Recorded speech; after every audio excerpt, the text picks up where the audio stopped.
सन्माननीय शंकर मांडेकर।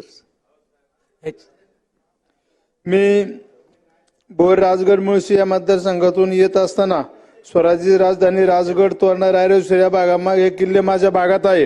त्या ठिकाणी खूप मोठ्या प्रमाणावर पाऊस पडतो। हे पर्यटन क्षेत्र आहे। या ठिकाणी असंख्य लोक येत असतात, परंतु रस्त्याची अतिशय दयनीय अवस्था आहे। जी रस्त्याची लांबी आहे त्याला 70% रस्ते आजपर्यंत कधी झालेलेच नाहीत। त्यामुळे या ठिकाणी येत असताना अनेक अडचणी येत असतात।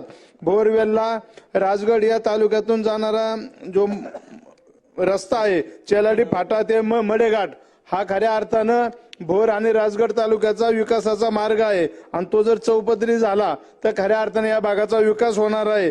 त्यामुळे आपण त्याच निधी देऊन त्या रस्ते तालुक्याचं मागासले पण कायमस्वरूपी घालवावं अशी आशा व्यक्त करतो। त्याचप्रमाणे आपण कृषी विभागाच्या अनेक योजना या ठिकाणी घेत असताना माझ्या तालुक्यामध्ये जे शेतकरी आहेत मान हिंजवडी या ठिकाणी त्यांच्या सातबाऱ्यावर MIDCचा बोजा आहे। काही ठिकाणी रिझर्वेशन पडलेलं आहे। त्याचप्रमाणे त्या ठिकाणी कुठलेही त्यांना योजनेचा लाभ घेता येत नाही आणि त्या कॅनल गेलेला आहे, परंतु कॅनल अस्तित्वात नाहीये, त्याला पाणी पण येत नाहीये। त्यामुळे आमची तुम्हाला विनंती आहे की आपण ते शिक्के काढावे। त्याचप्रमाणे माझ्या मतदारसंघामध्ये 8 मोठी धरणे आहेत, परंतु पाऊस काळात खूप पाऊस पडतो, भरपूर पाणी असतं, परंतु जानेवारी फेब्रुवारी महिना आला की बॅकवॉटरला 2-2, 4-4 किलोमीटरवर लोकांना प्यायला सुद्धा पाणी नसतं।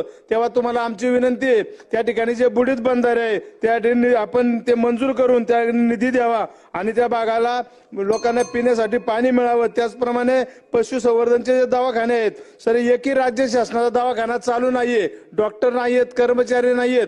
मागच्या काळात आम्ही जिल्हा परिषद मध्ये असताना ठराव करून दिलता, हे जर दवाखाने आपण जिल्हा परिषदेचे वर्ग केले तर त्या ठिकाणी ते मनुष्यबळ मिळू शकतं। धरण भागातील आमची 52 गावं आहेत, त्या गावांना जोडणारा रस्ताही आज अस्तित्वात नाहीये।